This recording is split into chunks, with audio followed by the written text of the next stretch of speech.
Good morning and welcome to Scrambling Dads. New episodes of every Wednesday on Spotify, Apple, YouTube, and Amazon. Be sure to subscribe so you never miss one.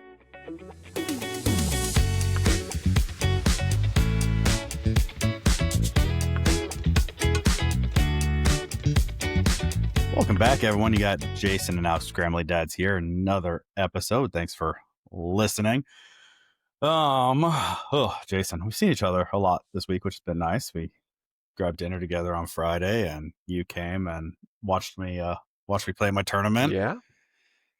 On the pod now. We're actually getting dinner again on this coming Friday. So, and we're playing on Sunday. Well, I hope the weather holds off. I was looking forward to that round, even if the pro couldn't play with us. Yeah.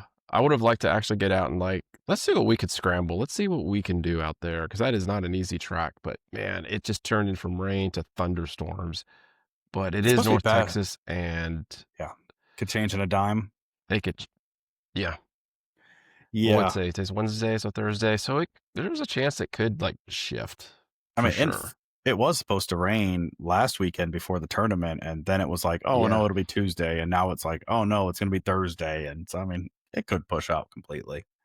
You never know. Yeah, I'm hoping. I'm really hoping, but I haven't got confirmation. But we do have a backup plan. We do have a backup plan. Speaking of backup plans, let's talk tournament here. I'd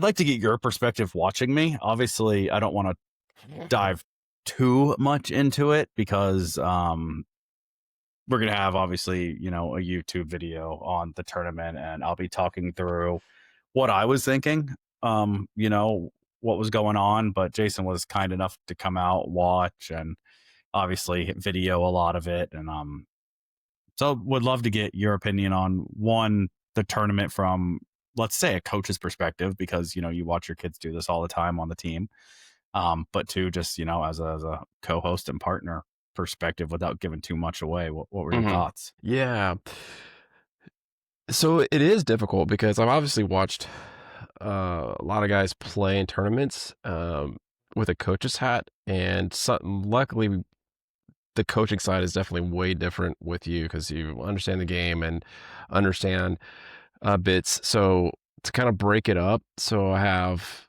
the co-host observational, rooting for you, want everything to do well, but then there's part of me is like, are there some things mechanically that I could help him with? But at the same time, I'm looking through the small lens of the camera a lot of times because I want to make sure we're getting the quality of the shot. So I'm losing some perspective of what's actually happening, because I know we've talked and I've seen some of the adjustments that you are working on with the arms, the head. And so it was hard to see some of that in action through the camera.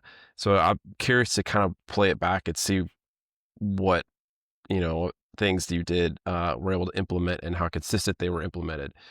So that would be one thing I would look for is, did the chicken wing consistency diminish? And then the head shift. But I know I didn't get a lot of angles because, again, rookie guys, I do photography. Videography is a whole new thing. And then golf course videography is what I've just watched and kind of like, okay, this looks good. So I learned a lot on that. But I am curious because obviously you had some jitters. Got those settled, which I was glad you were able to get that turned around. I try to help keep light of it because never seen you in a competitive round, so I didn't know your demeanor of, man, I'm pissed off at myself, but I got to stay positive because I've got these things that I'm working on. And so it was good to try to figure out that balance, kind of figure out just have to be a little more lighthearted. Again, because you are going through a process, and we came into this going, it's a developmental round. So that's good. And then when you got the train rolling, it's like, okay, all right, this is the Alex. I know this is the Alex I can see. Obviously, putting was an issue, which we can address another time, which that hasn't been the focus for the last month. So again, we got to take where the wins, where the losses. But I am curious because you were rolling really good, middle front nine, going into the back. And I don't remember. I know you had the scores and you either were gaining on the guy that we were with or you matched up even because he started slipping. Mhm. I am curious if I wonder if it's like one of those subconscious things because I almost feel like if we replay it and you go back and you're like, man, I'm like right on his score because he bogeyed, so we're even. I just need to get him in these next few holes. And then I think that's where, I think not all of them, but I think that's where, not, I don't want to call them yips, but definitely misses from what you typically could do. And I'm wondering if there was a subconscious, if you were aware, like maybe some of that slid into your mindset Yeah. when you were getting into that point. Um, I think that was probably more coincidence than anything else because I don't feel like I let that Okay. really get into my head. I will tell you, uh, I think what really started to more play into my philosophy as I was playing was if you noticed on kind of the last 7 holes, 6 holes, the wind started picking up. And Mm-hmm. I already don't really know my yardages because of that swing change. So I was actually doing really well. I mean, hole 2, I was pin high. Hole Mm-hmm. 3, I was just beyond pin high. Um, take hole 4 out. Hole 5, I was pin high. Hole 6, I was pin like I was hitting my yardages, and it was just I think once the wind started coming in, we started shifting because the back nine is a lot more twists and turns as far as wind directions. Like the front nine, you're kind of going out and you're coming Mm-hmm. back in one kind of circle. So there's no like really big wind shifts from one hole to the next. But when you look at 10 goes one way and then 11 goes another, 12 goes another, 13's back, then 14's dead Mm-hmm. back at par. Then the next one's like there's not a single hole that's kind of gradual. And I just think the wind kind of got in my head. And a lot of it was that airport that's right there. Like I know planes take off into the wind. So in my head, I'm like, okay, the wind is going, south to north. And I was like, okay, so it's a south wind. But then we'd get on some holes, hole 12 specifically. I hit my shot, and I was again, I was just barely off the green on the front, so I didn't gauge my yardage that bad. But when I'm standing right next to the flag, it's a dead Mm-hmm. north wind going the opposite direction. I'm like, what? That doesn't make sense. Like this is dead into the runway. Like it should be a south wind. It felt like a south wind. It's just so I think around hole 12 is when the wind started to kind of play a little bit in my head and I started second guessing and not Mm-hmm. committing to my shots as much. And that's if you notice, that's when some of my tee shot on 14, I mean, I'm not going to bury the lead here. I chunked it by 6 inches. Like it was just an absolutely terrible shot. I never committed to the yardage. So I think that played more into anything. Obviously, putting. I'm interested to go back and watch some of these putts over again and see. Was I was listening to our episode today, and to just kind of obviously I like to listen back and see okay what changed and what we talked about, and I made a couple bold statements last episode about this round specifically. I made a bold statement that I said hole 1 is a par hole and I shouldn't walk off with a bogey. And if I do, we have an issue. And what I do, I bogeyed hole 1. Um, I made a statement that I have not touched my putter, nor do I need to because I have a lab putter and it's amazing and automatic. And my putting was not the best. So is what it is. I think to your point, if I take one big thing away from the tournament, my mental game was better than it's ever been. Even when I had some issues, like my mental game was the best I've ever been in a tournament. Mm-hmm. So, um, I don't know. Good. A lot of That's good always a good thing to takeaways for hear. sure. Um, All right. Sorry, for the technical difficulties, everyone. My internet is fighting me today, apparently.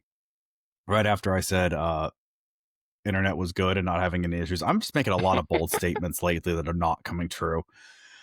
Um, made him about the tournament, made him about this. So I don't even know what the last thing you heard was when we were talking about the tournament. But I think, like I said, my biggest takeaway was my mental game was great. Even outside of, um, whether bad shot, good shot, I really, for the most part, stayed in the moment. I think that is very evident on hole 9 for sure, and that's the most I'm going to say. Everyone, you need to go watch because it was impressive golf. Jason's laughing. He's going to make you think that it was a bad hole, but I'm telling you, you're going to watch it and you're just going to be like, oh, he was right. That's impressive. It So was it was very impressive from tee to green. very impressive golf hole. I don't think I've ever done a tee shot like that I don't think I've ever done a tee shot like that. It was incredible. That was a feat of athleticism, I think, right there. I want to know how many people can say they've played a par 5 using only 2 different clubs. It's a great one, guys. It's a great one. um, so anyways, tournament was it was fine. It was great. Good experience. So we move on Mhm. from here. I am looking forward to watching it back and like you said, watching some of the swing formation. Did I fix a lot of it? Ball striking was pretty good. Mhm.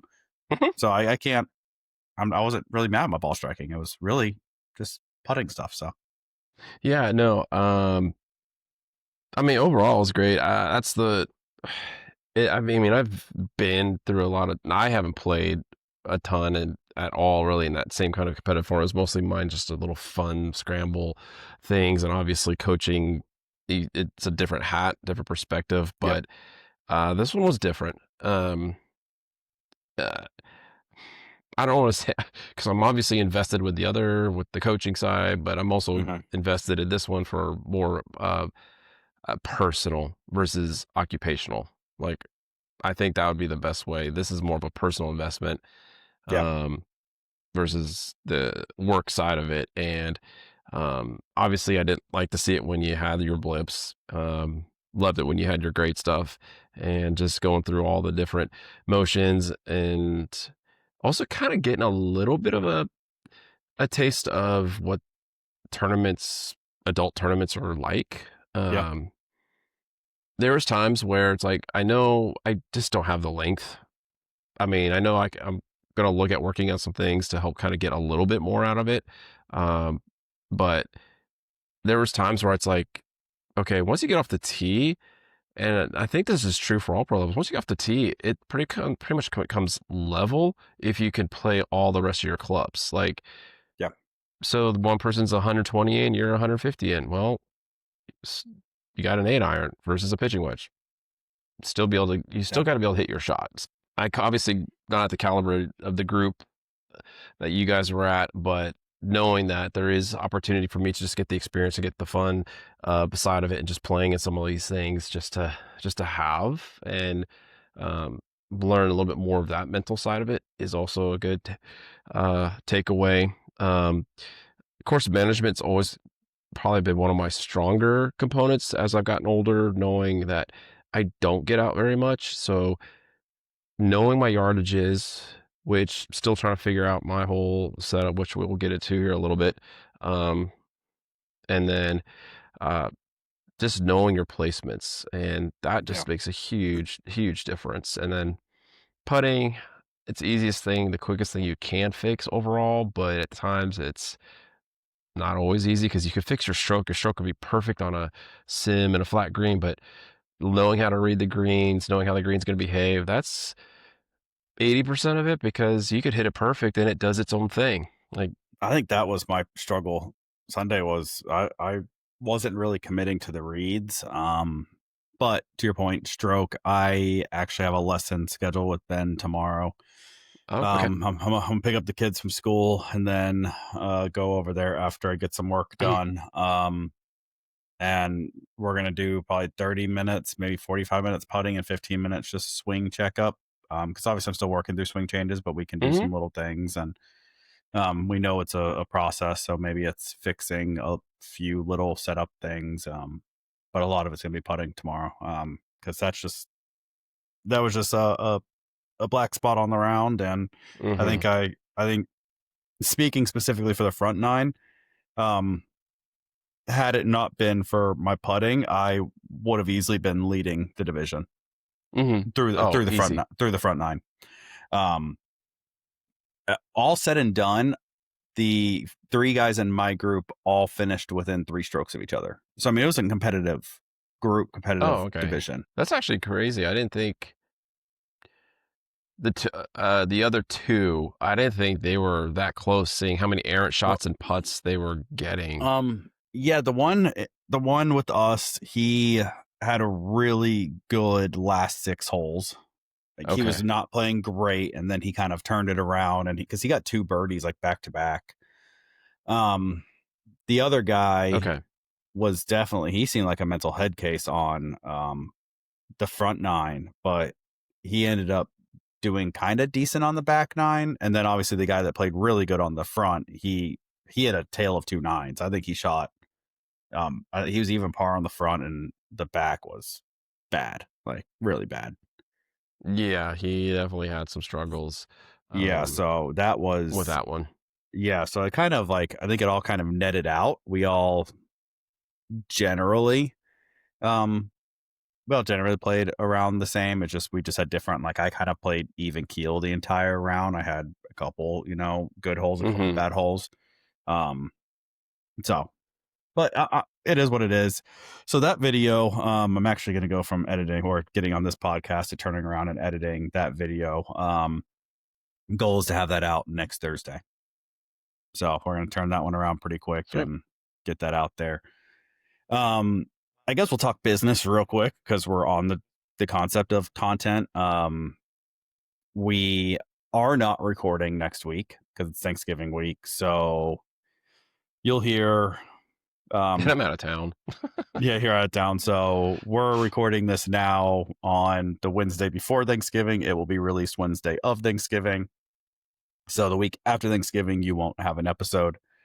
But then every Thursday, we're generally tracking to turn over a video, to publish a video. So next week will be the tournament schedule. So Thanksgiving Day, we'll release the tournament round. Then the Thursday after that will probably be a 9-hole scramble on the simulator for Jason and I. Um, That was the good and one. that was the good one. So that's kind of the content schedule. Then um, we're gonna be, probably what we'll record the first week of December, second and maybe third week of December, and then we're probably gonna have 2 weeks off for Christmas and New Year's. So there'll Yeah. be a 2 week blackout after we record a few weeks. So Yeah. we'll have 3 Mm, weeks on after Thanksgiving, then 2 weeks off. that sounds about right. I mean, if by chance one of us gets out, I think do a little quick TikTok blip, nothing serious, just to say, hey, we're still here. But Yeah. weather, timing, I know I've got, speaking of which, family and everything coming in town. It's like, I've got to get stuff ready over the next month with Mm-hmm. schedules. Like, I got to replace our kitchen faucet. That thing's a mess. Dude, I got to do the same thing. So we Is bought a yours new rusted one. out? So we bought, well, no, so we have one of the ones that it does a U, and then that Yeah. little like 2-inch piece pulls out, Uh-huh. right? Yes. That magnet rusted off. So now Yeah, the same. magnet does, okay. So the magnet doesn't hold it. So now it's just like flopping around. Yeah, it's all. Yeah. So I went to go change it last weekend, 2 weekends ago. Turned off the water or whatever. I go to turn off the water below, and both the isolation valves below the sink are the internal bodies to those are donezo. Like I went and turned one, it started spraying water everywhere, which means the ball inside isn't closing. So I can't isolate the water below the sink, which means I have to turn the water off outside of the house. And it's like, this is getting a little up there with my plumbing expertise because now I got to drain that all down because you have to like turn off at the house and you have to go turn a bathtub on and drain all the water out. So, I hope that's not our problem. But uh, yeah, our dangling thing, it just rusted out. The magnets or whatever it is, the housing has actually scratched us. Like you could feel it prick oh, the skin. yeah, No blood or anything, but yeah. you grab it, just grab it. And I'm just like, this is stupid. So I bought a faucet. It's just sitting on our table like 2 weeks ago, but just haven't had time because, we talked about it literally tonight. It's little, you know, Uh-huh. handyman 101. It's like, yeah, we got to take the guts out. We got to literally remove the garbage disposal, get that cleared out, clear the piping, clear the trap. Then the sink is, the sink and the mount is like that much room. And so you got to try Mhm. to get your arm up there, a branch. Yeah, it's a mess. But Yeah. um, I told Shelby, I go, if we end up staying in Texas in the next couple of years, we have to invest in a home filtration system because Yeah. it's our, at least for sure, my master sink faucet is gunked up and corroded, and it's not one where I could take apart very easily. So it's Yeah. got to take the whole thing off, fix it, or we just replace it. Clean the shower head a few times. So yeah, the water here sucks. Like it just has too many minerals and Yeah, I deposits get that that.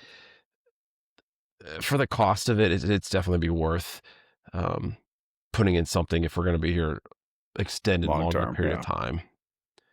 Because yeah, Yeah. I don't want to keep messing with it. No, I don't either. It's always fun. Being a homeowner is fun, but I mean, you have family coming in town next week. We're hosting my family's Thanksgiving at our house. It's the first year that we're not doing it at my mom's. So I mean, that's like Casey wants to get that new faucet put in, and the cost to get it put in was way more than I Five wanted to hundred spend. dollars. It's more than the faucet. It really was because we just bought a cheap faucet because it's like we at some point we would like to redo the kitchen. Not that our kitchen's bad, but I mean it would be nice to update it, get different counter color and all Yeah, that fun cosmetically. Yeah. stuff. Yeah, cosmetic. So it's like she wants a farmhouse sink at one point. So it's like I don't want to. We didn't want to put a lot into a faucet just to want to replace it in a few years anyway. So I don't know, but Mm, man, yeah, that's funny that we're going through the same thing because that's on my list of hopefully things to get to this weekend. See if I can get that changed out, and if not, I guess I'll be trying to get a plumber the first part of next week. yeah. I'm gonna give it a go. Not that I can't do it. I've done it before, but the way the mechanism of the sink is always set up, it's not always easy. And it's just like screw it. I'm just gonna Well, pay. tell you what, when you're over at our house on Friday, you can have a practice run at our sink, and then you can go do yours. Hey, you know what? I could fix it if I just brought my sledgehammer. Then Casey can get her farmhouse sink, and Yeah. it'll help me release my tension from this week. I think we can get the yeah, it's done. I mean, it'll be sold out. Like, It is funny how much like you stress when we have stuff like this going on. Like I said, you have family coming in, we have family coming or family coming over. And it's like we stress about getting the house clean. You stress about all this stuff. And gosh, honestly, we've just been having like I think Casey and I would probably be a little more tense trying to get stuff done because normally I'm the type A, we need to do this, we need to do that. Let's get the house clean. But we've had so much other stuff going on with some issues with Grayson lately that hmm it has just taken all of our attention. So I just think the house is what the house is, and we're getting it cleaned as we can. But otherwise, I think we'd probably be at each other's throats a little more than we are, just because of me. I am such hmm a I don't want to wait last minute. We need to do this tonight, this tonight, this tonight. And it just doesn't always blend well. I mean, especially with the kind of weeks we've been having where I've been pretty right, busy between this and work. right, yeah. I know. It's like I got my list. I got my things. Okay, got to move this furniture. Got to fix the kitchen sink. Got to clean the carpets and like make sure beds are made. I don't care about the yard. That's like that, except the backyard, just the dog poop and stuff. But as far as like Yeah. pruning, trimming, I'm like, screw that. I'm like, that's gonna be backseat. Like the house needs to get cleaned up, but the Yeah. priority right now is the kitchen sink. That thing that needs to happen. Like that we can't keep it the way it is. Well, it's So funny yeah, that you say all these things because it's the whole reason we started this podcast was we're all having the same conversations, and even you and I are having the same because like we literally last week paid someone to come out to trim all of our bushes and clean out the landscaping and put new mulch in because I was like I can't get to it, so let's just pay someone to do it. Um, I steam backed, or Casey went and rented a rug doctor, and we did the entire Mhm. upstairs last week. I mean, I literally all Saturday I was cleaning and then doing all of the rug doctor stuff. Then Sunday played a golf tournament, come home and rug doctored all of the stairs. So it's like you don't ever stop. So it's funny. We're literally doing the exact same stuff right now. Yeah, we are. Like, it is insane. Like, I mean, we used to have a carpet machine, then over the last year, it broke. We rented, and then with our pets, and we got a new little area rug, and they just destroyed it, pee or whatever, mud, Uh-huh. and we just bit the bullet and bought an Bissell home cleaner Yep. one. So not the big boxy one, like the nice ones that you Yep. see. So now I could just jump on it and go. It actually doesn't take super long, but it's just you still got to do it. Yeah, I would. We used to have one of the small ones, and I would look to invest in one again. But it's just like it's so worth it because we have been in a pinch where we had to pay someone to come do the upstairs before, probably because we've been Hmm. in this house for going on, yeah, 5.5 years. Um, and I like to generally try to clean the carpets every other year upstairs, at minimum, if not once a year. So it's like sometimes we've just been like, hey, can we'll pay someone to come out here and do it because they're gonna Yeah. do it faster than us and blah blah blah. Yeah. Renting that one, it was Yeah. tough. It's big and like it's Yep. a And you can but it only move forward and backwards. You don't have you a could pivot. You can't turn. It can't get into the. Yeah. That's why I said I'm going to buy correct ours. correct I just and like it. it's Yeah. they're heavy and they just but I will say that cost wise it was like $40 for Hmm. 24 hours. It's like that's not bad No, either. it's not So bad at all. It is good, but funny you mentioned like once a year because I used to do, oh, I'll do a spring and a winter, like a spring, winter, fresh. And then reading more and more, they're like, well, depending on the traffic, depending on what you have, and of course, allergies, if that's an issue, they say you actually should carpet clean no more, like no less than every 3 months, especially in high traffic that's areas. not gonna happen. Like our bedroom carpet probably should be cleaned every 3 months because of the animals, all the stuff we Uh-huh. track in. And I'm like, the bedroom would be bad because that's just our room and it's carpet furniture. So there really isn't a lot of rug space. But I'm like, probably need to clean this more often than we do. Yeah. Well, that was the one big selling point when we bought this house was the entire downstairs, other than the master closet and the closet below the stairs is wood or Oh, tile. that's I mean, nice. obviously, like laundry room and the bathrooms are Hmm. tile, but like we are engineered wood in the entire downstairs. So the only carpet we have is upstairs, and it's Oh, not. that's I mean, nice. it's high traffic. Obviously, we have kids, but it's not like we have pets going on it much. The most the pets really come is if no one's home and I'm upstairs, they'll come with me. But most of the Yeah. time they're downstairs anyways. I will say the pets are freaking pissing me off. I'm about to let one out of the Same. house because we have steam vac and every freaking day We're like literally the one same of them is crap coming that we got. upstairs. One of them is coming upstairs and pooping, and we're letting them out. Like literally, I get home and I let them out the first thing I do, and then I come upstairs to work or edit, do whatever I'm doing, and there's a pile of poop on the floor. I'm like, what? What the hell, guys? Like, I'm about to open that front door and just let them go. Like that pissed me off. We joke about it all the time. You literally will show me and I say, we have new people come over, babysitters come over, like, hey, if you like them, you can have them. Or we come back, you're like, why are they still here? Like, I, you're supposed to leave the door open when you went for a walk. Like, we, honestly, like, if we open the door, they probably wouldn't run away. That'd be the luck we have. They would be like, no, like we're not leaving. well, ours We would have it take good here. off. You let us poop in the house. Yeah, ours would take off, but for some reason, they'll find their way back. Even if we took their collars off, they're just like, son of a gun, what are you doing here? Like, Yeah, well, we it's were worried about our husky being an issue, but he's actually the good one. He still pees and marks, but only when he's really mad at us. Like if we yeah. see a lot when we're home on vacation and we're here every day a lot interacting with him. And it's when we start going back to work or transitioning, then it's like, come on, Nico, like Yeah. really? But our little ones, oh, they're turds. They bark all the time. They pee mark everywhere. It's uh I forgot that your dog's name was Nico, 'cause that's what ours is too. Yeah. He's That's been funny. really good. But yeah, he only has his moments, but yeah, our 3 little ones just been a pain in the ass, like, over the last Yeah. several years, just yeah. I mean, we obviously are probably not gonna get rid of them, but No, I we're joke and jest, w but it's still annoying. It doesn't take it away that it's frustrating.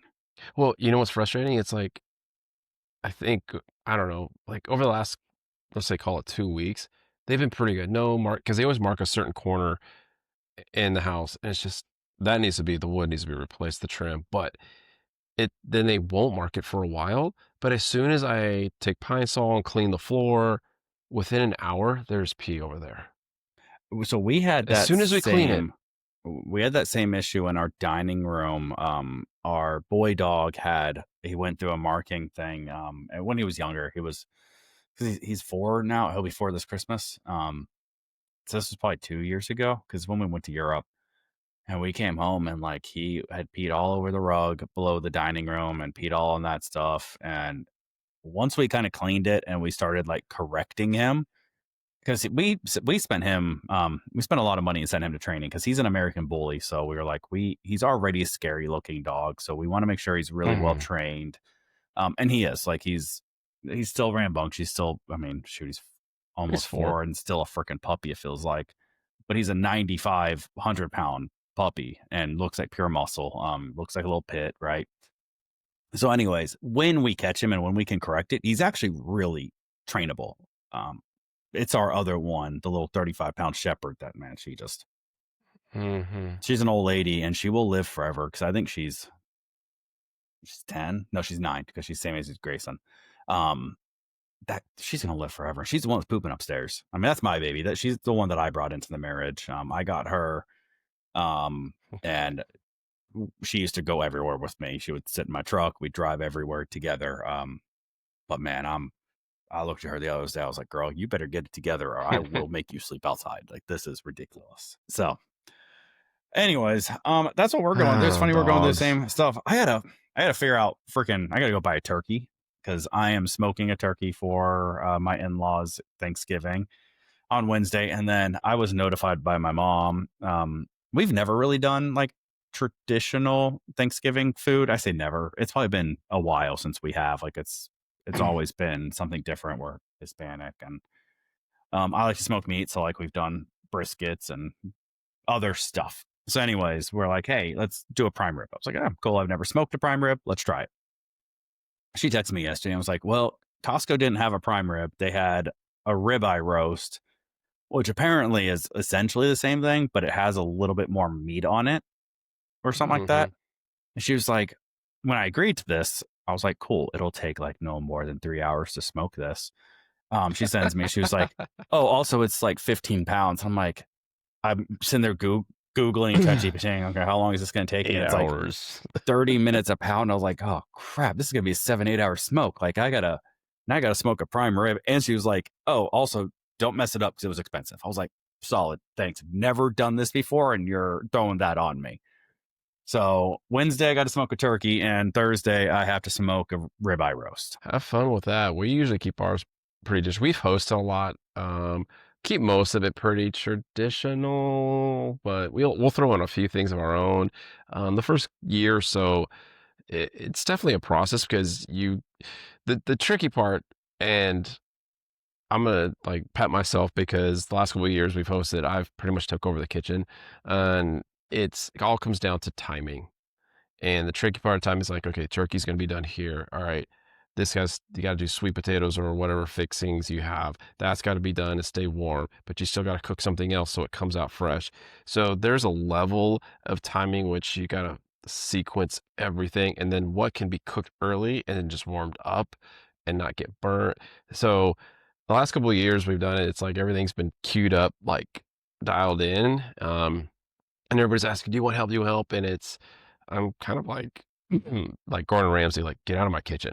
Like like, to get out of my kitchen, I've got a system, and I'll be moving, like, from the sink to the counter to the stove to the oven, like, there's, like, a flow, and then I just build an internal clock, and I just it just goes. But it's taken a couple years to kind of figure out a system, or especially doing all of it Yeah. versus like a potluck style.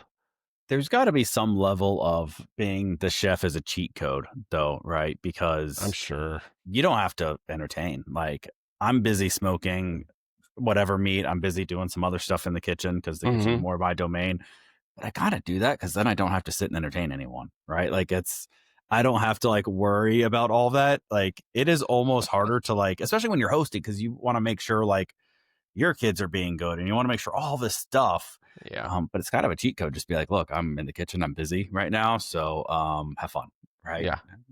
It's kind of Fairness. like sometimes I do. It's like, yeah, I'll stay in the kitchen, I'll stay busy, or flip it, I'll clean everything. Like, thanks for cooking. Get out of the kitchen. I'll Yeah. clean, I'll wash. We have a dishwasher. No, I'm good. I'll hand wash.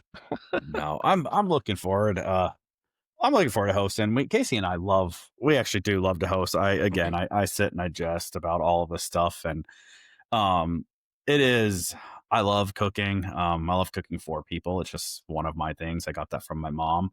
Um, And, hosting is always it's fun, it's stressful, but it's fun, and I'm looking forward to doing it at our house, or That's nice. we've always just gone to my mom's, and it'll be fun to change it up and not leave her with a big, messy, dirty house, after we all leave, I mean, right? there's a point where it's nice being home, and even though it is stressful and there's a lot going on, but the only time your house ever gets clean is if you're hosting. So that's always a plus to keep your house clean, updated, Yep. host.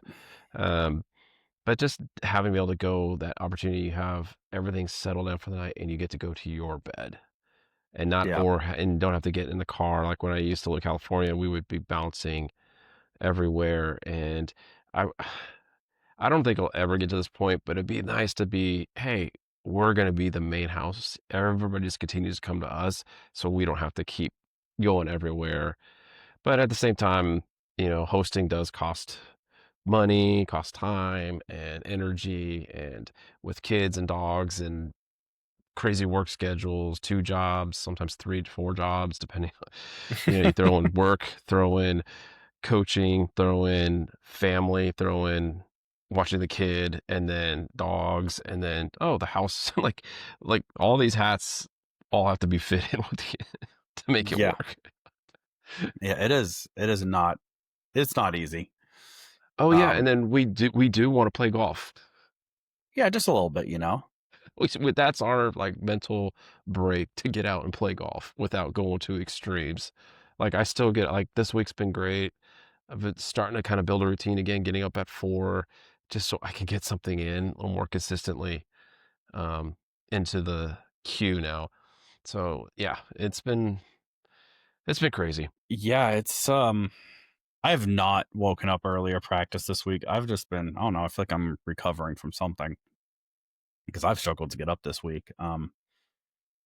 Maybe it's just because we've just had so much stuff going on. I don't freaking know. But I got to get back to practicing. Granted, we don't really have anything. We don't have another tournament on the radar. I don't know when the next APT tournament is. I should probably look that up. Um, so we'll see. But I Mhm. definitely need to get practicing again on a Yeah, good regiment. yeah. Well, and then, we talked earlier, it's like speaking of practicing, I finally got rushed out of school Monday and got to Ocala and um 3:30-ish, 3:40. I don't know. It was like somewhere around that time.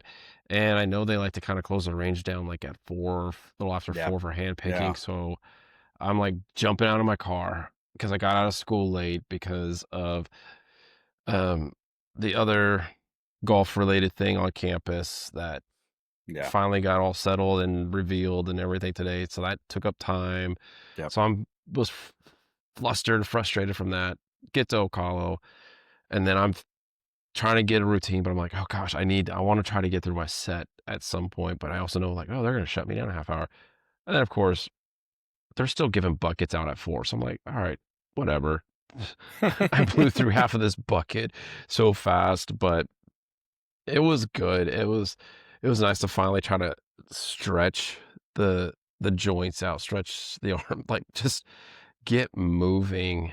and then just I mean, it was striking well. Like I was like, okay, I'm striking well. It was into the south wind. So I didn't care about distance, Yeah.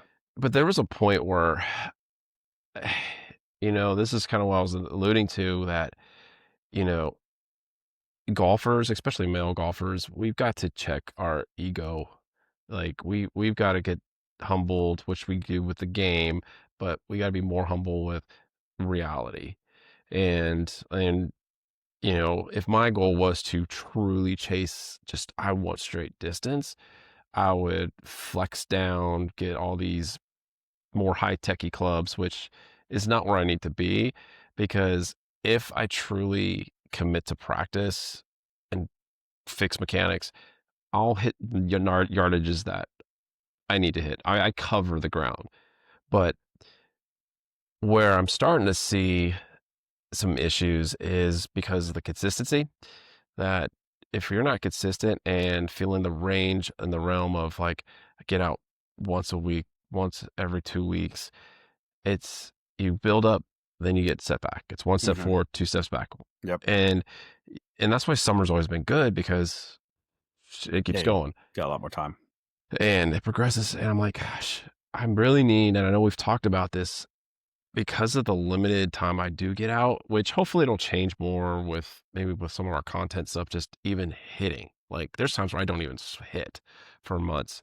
And I've talked to Colin and it's like in passing, it just maybe I do go to graphite shafts because I was feeling a little labored even swinging 120-gram steel shafts. Yeah. I was like, man, I don't know if I do this. I mean, I am getting older. It's not that it's a thing I could stop, but there's a point where it's like, I want to be comfortable and I need to like really, really look at myself and just be like, get similar weight range, you get a similar flex, like they have them now. And it's just, they'll be easier on the joints. And so maybe need to just reevaluate where long term and fixing some of your swing mechanics is a long term solution. Maybe graphite or a lighter steel shaft is a long term solution. Yeah. It may help me pick up a few more yards, but it'll help with the joints because I definitely do feel some of the joint aches, especially if you don't hit it Yeah. great all the time. So it's like, okay, guys, definitely like you need to consider like where you're really at in your game as far as that side of it. But I'm also kind of old school where I grew up on blades. I grew up on hitting things small, and I've always believed that you can really hit anything you want to hit, but you just got to put the time and the practice and Yeah. the work. So I'm never going to go to a big game improvement iron. Like I am mentally never going to put myself in that spot. I'm just going to go into something that I know I can hit. It may not be perfect every time, but I know I can do it pretty well.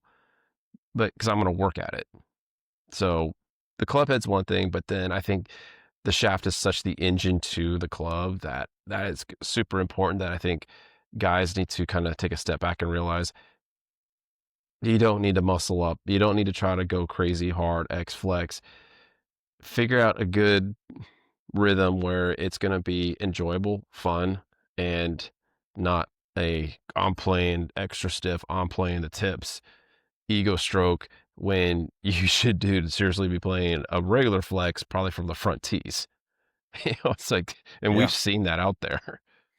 Yeah. I mean, you said a couple things in there that matter. Yardage, it's all ego. Um, and I think it's easy to say or easy for someone to look at me and be like, well, of course you're saying that you can hit the ball 290, 300. But that tournament, I clubbed down one club on every shot.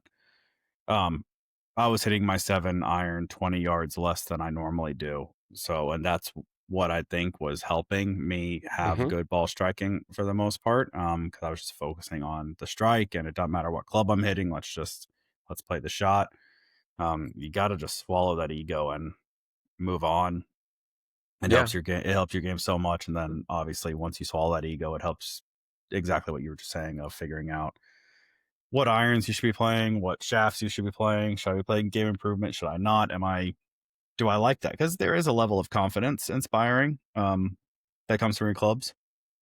I'm with you. Like, I don't like even like a hollow body, like a 770. Like, I just don't like that. So I would never move to something like Mhm. that. And honestly, the Strixons, when I got fitted for them, the fitter straight up told me because I was going from blades.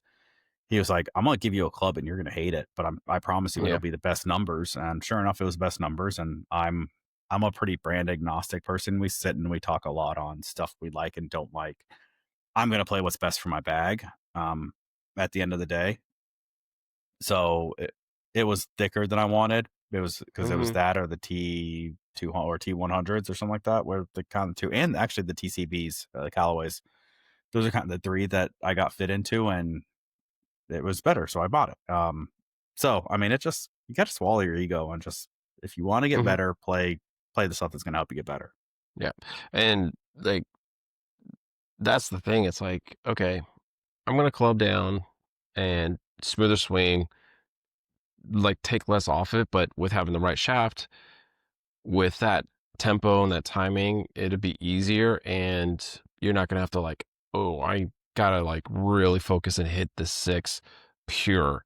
Like, dude, go to a 5 and make an easier swing. You're definitely your efficiency, if you're still a competent golfer, your efficiency will go up with the better face contact and get you the result that you're hopefully looking for. As long as, again, you still gotta put the work in and still have your numbers dialed in, but there's a point to that. Most pros are what they usually say they're about 70 to maybe max 80% of their swing speed when they come to irons, Well, any of their clubs, I mean, right? even their driver head speed, they should be cruising at 80 to 85% swing. No one is swinging 90 plus. I say no one. I mean, there's obviously people, but for the most part, it's a pretty light swing.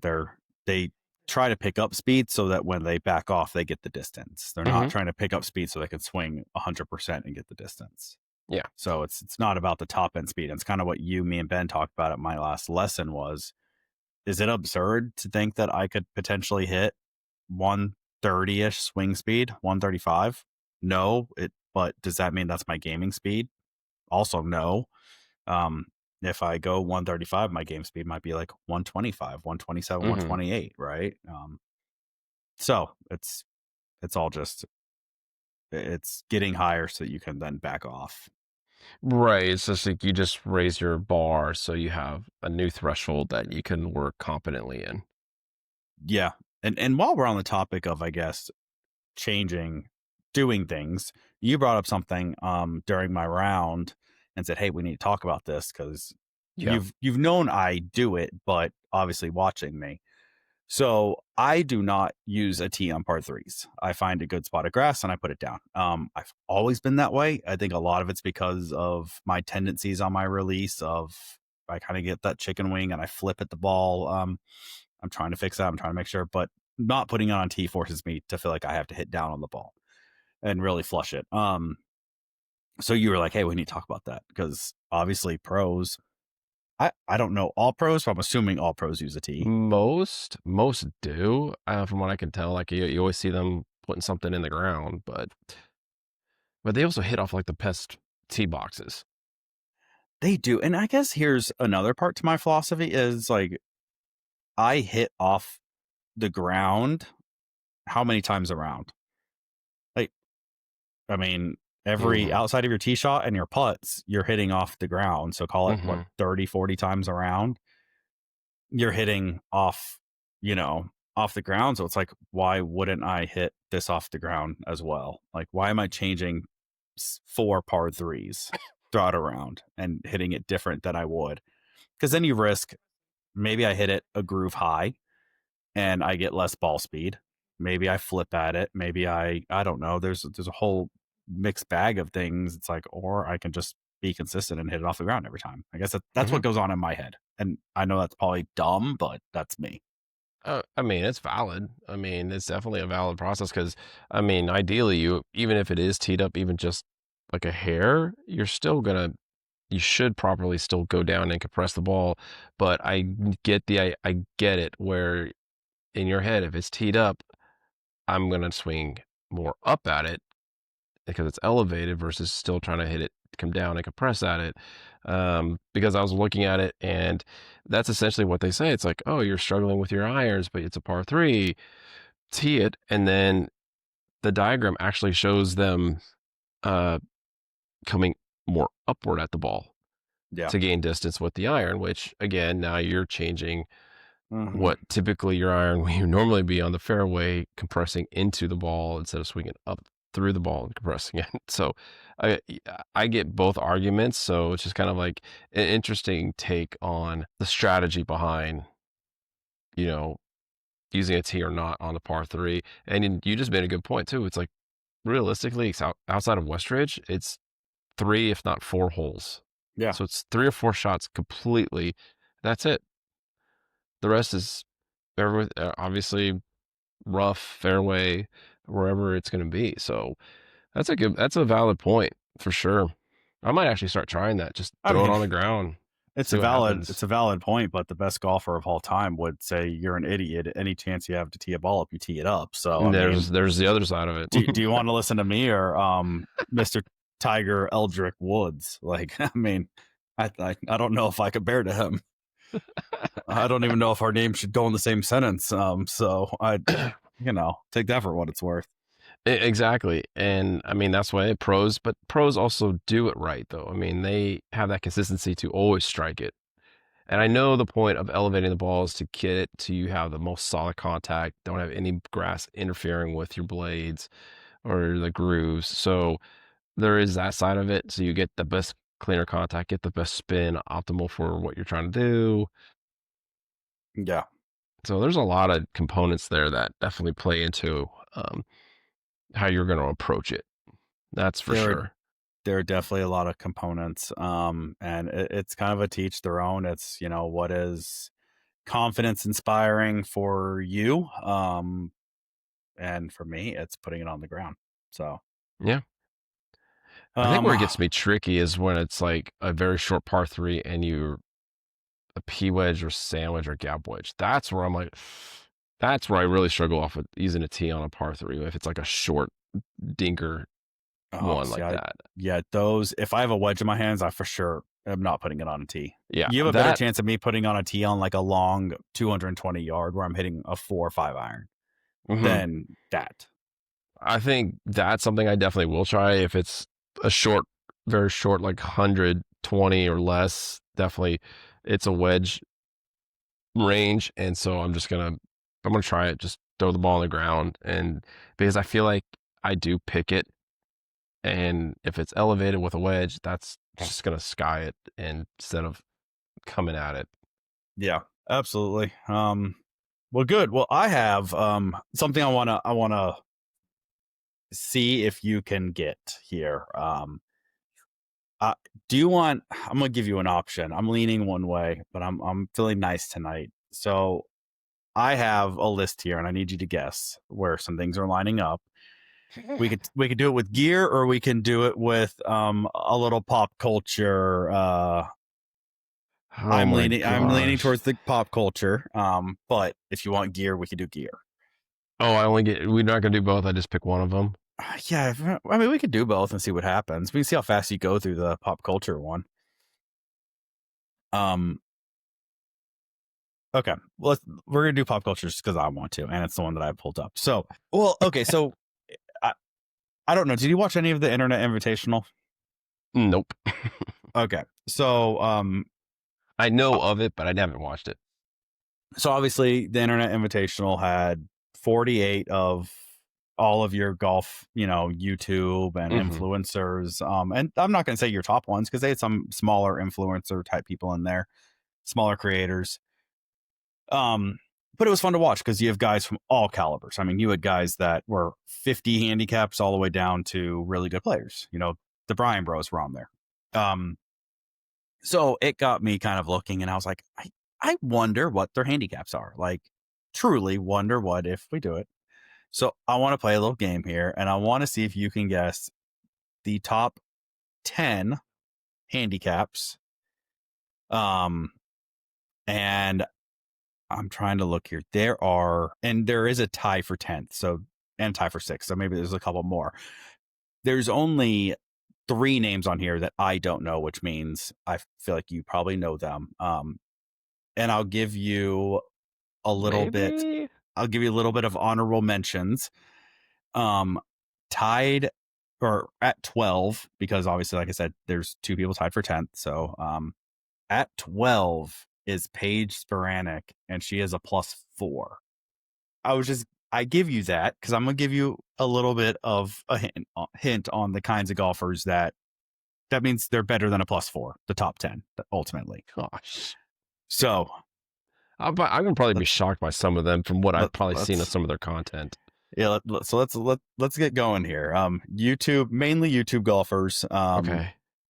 Top 10 YouTube by handicap. Do I have to put them in order or just Nope. name them? Just name them. All right. I let me write this down because I'll probably forget. I'm sure you already know like some of them, like I that said, I'm gonna say. Well, so I'll give you this. The 3 that I don't know, because it's not fair to make you guess. Because I if I don't know them, I bet you don't. I have a tied for 6. One of the guys tied for 6 is a Josh Odie. Never heard of him. At a +5.2. I have number 9 is a Ryan Rufels at a +4.8, and at one of the guys tied for 10th is Bryce Cope at a +4.2. Those are the 3 names I don't know. Everyone else, I'm pretty confident you know. There's maybe one other name that I know of, but that's about it. All the other guys are part of some of the bigger groups. All right. So it's 1, 2, 3, 4, 5, 6, 7. There's going to be 11 total names. I've got 8 names right now. Okay. I know there's. All right. Well, let me give you these, and then maybe some of the other ones will pop up. I'm gonna say both Wesley and George. Okay, so you have Wesley Bryan at number 3 with a +6.3. You have George Bryan at number 8 with a +4.9. Okay. And assuming we're all the big internet people in this, none of them backed out. Most of them were in it. I think there's Okay. I think there was one big guy that backed out. Okay. Last minute. Peter Finch. Peter Finch is not in the top 10. He is number 15. Interesting. Okay. Did Rick Shields host it, but did he play? Rick Shields did play. Also not in the top 10. Okay. Those are the 2 I was like, they're older. I'm like, not sure. Did Grant get in? Grant was in. Also not in the top 10. I've actually been watching a lot of his, and I'm realizing like he's good, but he's not as good as I think I remember him being. He's a solid player. He's a +3.2. So he's solid. He's for sure stick, but he doesn't compare to some of the guys in the top. Man, I'm really, if I said him, he's probably not going to be there. Garrett is right. Actually, him and Grant are tied. Yeah. And again, these are like estimates on their handicaps because not many of them carry official handicaps that I know of. Micah is tied for 6th at a +5.2. Okay. I'm not sure if I would say his name right. Brad Dalkey. Brad Dalkey. Good. Number 2 at a +7.3. I don't know the other good. He's like kind of I don't know his name, but I know there's another good guy out there who's really good. You're talking about the one he plays with a lot? Yeah. I don't know his name. Sean Walsh. Yeah, Sean Walsh is +5.4 at number 4. Yep, that was the other one I was thinking of when I said Brad. All right. So you have 1, 2, 3, 4, 5. 3. Well, only 3 that you're missing. 3 missing. Okay. Because I gave you a couple of them here. Is there any females in that list? No females in the top 10. Okay. And then I would say another member of good and one more member of good in there. I'm gonna give you a hint. Actually, this goes for all 3. All 3 are either from Dallas or have spent time in Dallas. Like currently live here or have lived through here. I'm pretty sure. I'm checking on one while you're thinking. I want to say there's one more good guy up there. There are no more good guys up there. Only 2. Okay, man. You do have one that did a lot with good. He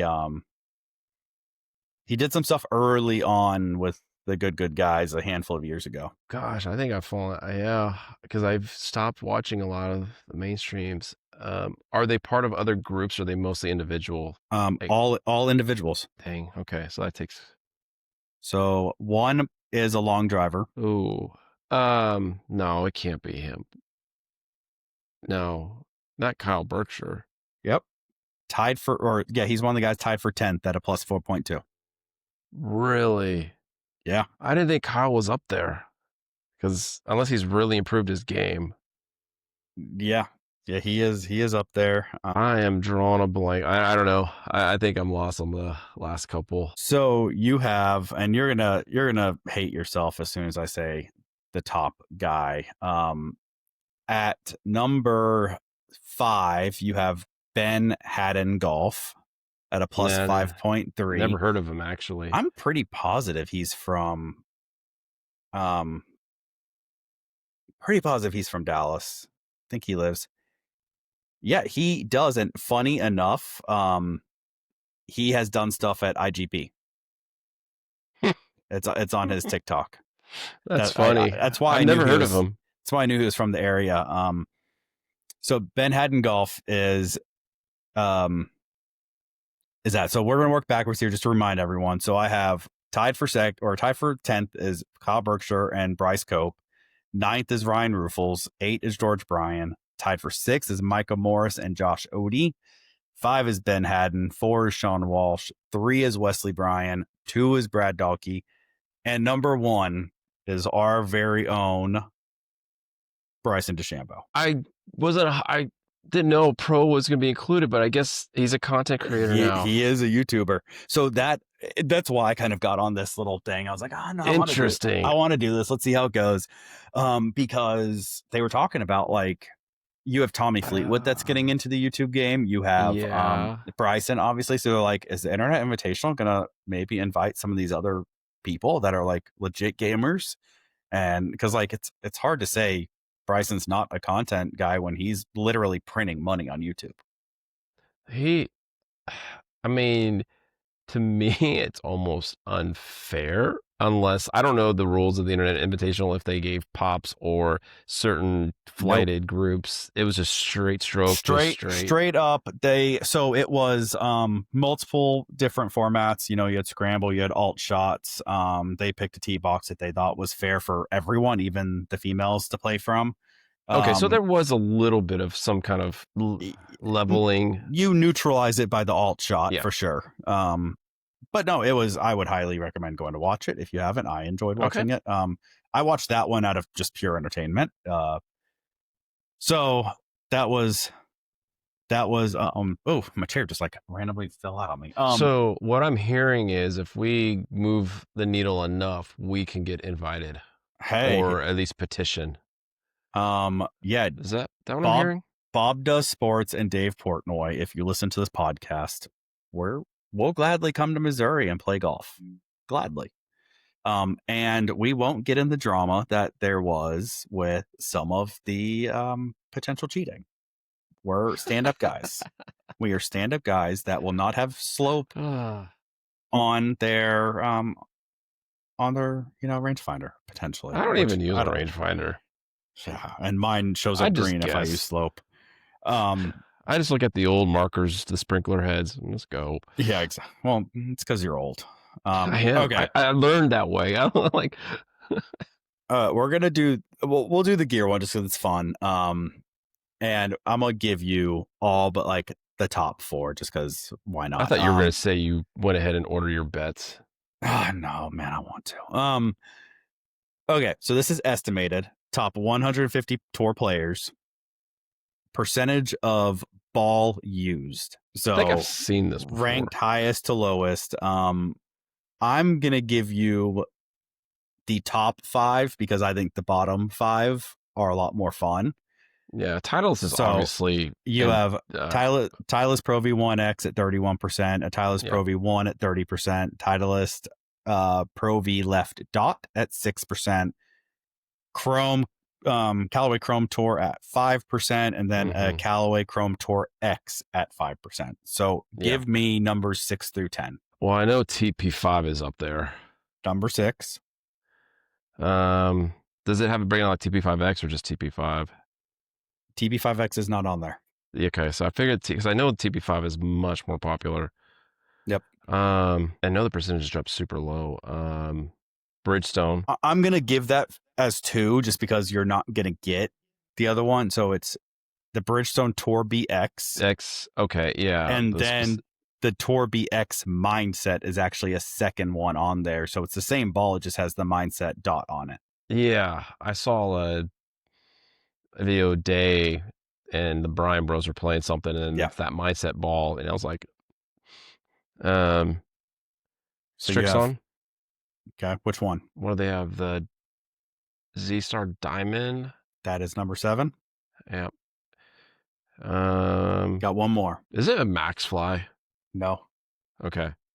It's actually one of the other, it's another model of one of the brands we've already said. Is it a top 5 model? Yeah, it's one of those. So there's like only like a Tour Speed? 5. There's only 5 brands, manufacturers on this list: Titleist, Callaway, TaylorMade, Strixon, Bridgestone. It is the second ball is one of those 5. Is it the title? Is it the Tour Speed Titleist? Could it be the other Callaway? No, they've already got that locked in. Yeah, they have the Tour and the Tour X at number 4 and 5. So is it another Strixon model? So I said the Z Star, right? Yeah. Is it the X? Not. It's the XV. Yep. Okay. That 5%. So it was just funny, and why I wanted to look at that, because we've talked a lot about balls on here, not in the weird way. Just covering her, but yeah. Numbers 3 through 10 are all 6% or less of players, and this isn't estimated based on players because they come in and out, but 61% play Titleist, and the other 39% are spread through what, 7 other balls, 8 other balls. Jeez, and then if you actually look at Titles is pretty good about updating their staff list, and then like it's a list of players. There's like maybe 20 only that use the ball, and that's funny that the left dot actually has a pretty good percentage. Yeah, 6% is kind of weird. Because I think what my best player, he was at a tournament, or his dad was at a tournament, and they were giving away sleeves of left dots. Yeah. I've never even seen a left dot. I mean, I'm gravitating towards the the Chrome Tour triple diamonds. They felt great. It's just the availability of them is tough. So I'm probably going to end up playing a Pro V1X again, just because it's just so easy to get them. Yeah, I mean, you can easily get them. I actually would suspect within the next year the triple diamonds will be more readily accessible. I know you can get them straight from Callaway. You can get them from Amazon. Yeah, you can. You just got to order them. And I'm just, we've talked about this. I'm bad at charging stuff. I'm bad at being proactive in any way, shape, or form outside of work. Let's just be honest there. And you know what? They may not be in the stores because they know it's such a limited, like, or vendors may not want to carry it. It's a high swing speed player that wants to play that. So I don't. Actually, you know what's funny? I think that it was also one of the ones, even at mid swing, because of the way it's built, helps mid swing players, because that's one of the ones I toyed with a little bit, and I actually liked it. I've been messing with the XV, the Divide. Like it, I like the feel of it. I like it with the irons and stuff. I'm not 100% sure on the driver yet. I cannot play a 2-color ball. Like, I don't even like the TP5 Pix balls that have, like, dude, okay, so Marcus has given me a really hard time about this because I've said I hate triple track and I hate all this stuff. But you see how I mark my balls. I do put a lot of lines on it. All over the But like, it's different. Like, those are my marks, and you got short, you got sideways, you got all your marks. We've talked about this. I understand that there's very little that makes sense in a lot of my logic, but it makes sense to me, and that's all that matters. Dude, I just cannot stand it. I literally just leave my ball where it is. I just drop it and be like, that looks good. And I still make a good percentage of my putts without doing the whole mess around. Look, some of us just aren't that blessed, okay? I will say, I'm not great at it, but I am very fortunate. I actually can get a gauge just by looking without having Yeah. to do the full reads and the full like, I am not gonna get down and do the tedious little lineup, like, come on, like, I seriously, you I can line it up generally perfect. I generally do. I did not this past weekend because I feel like it's been messing me up a lot lately, and now I'm like, well, maybe I should have. I Maybe don't you know. should've maybe that is part of your routine because 'cause I'm sitting here going like, you're gonna get your line even if you got it perfect, you still got you still got the factor which we already talked about is the grain, the grass, the Yeah. pace, like, it doesn't matter. If it No. helps you visually still help with the face of the club squaring up, then that's fine, but I've learned to just identify a spot on the ball regardless of where it's at, even if it's a white part of a dimple, like, I've locked in and just that's Yeah. the spot. Yeah. Yeah. Absolutely. I try not to get too busy with it. I see, that's why I don't mind, like, the picks balls or something fun because I just find one pick and I just look at it and that's where I'm going. And then Yeah. I just move over and it's like, I'm gonna aim a foot in front of the ball. That's my target, and just gonna put that ball right over that spot and just let it go. Yeah. No, Yeah. you're not wrong. It's a process for sure. So, all right. Well, I know you have got to get to some things tonight. I've got to get to start editing. So unless you have anything else, No, I think we'll just kinda keep you guys apprised of our content coming up. I think I don't know what we're gonna do yet, but I think we have some fun coming in on Sunday because if the storm happens, I think we can take advantage of the simulators and get some interesting stuff going on, and we could do an update of what's in the bag bit. We've talked about it. We can yeah, put a teaser out there that, hey, I'm still tinkering with a few things, but currently I could show what I've got and then yeah, kind of see how it goes from there. yeah, absolutely. There's a lot of things we can backfill. It'll just be good to get out and swing the club again, regardless, and keep that Yeah. momentum going. So, well, as always, everyone, just remember to follow us and hit the little notify button so you get notified of all of our episodes. They come out every Wednesday morning. Remember that we're going to be popping out some YouTube videos every Thursday. And just follow us on our socials. And just remember, the Integrity Golf guys are always open to doing some sort of swing review. So if you send us a video of your swing, we'll get it to them. We will be in studio with them. I think we said the 11th of December, for an in person. So Oh, is that actually I gotta put that on there. I can't remember if the league night was on the 3rd and the other one was the 11th, or I got those reversed in my head. I don't totally know. Okay. It's in my text messages. It's in your text messages. We're all in a group chat. So Yeah, I'll have to find it. if y'all send us if you send us your swing sometime between now and then, we'll make sure to get it over to the guys and we can have them maybe do that little swing review while we're in person. Um but just give us a follow and everything. So with that, we'll talk to y'all next week and see you later. See ya.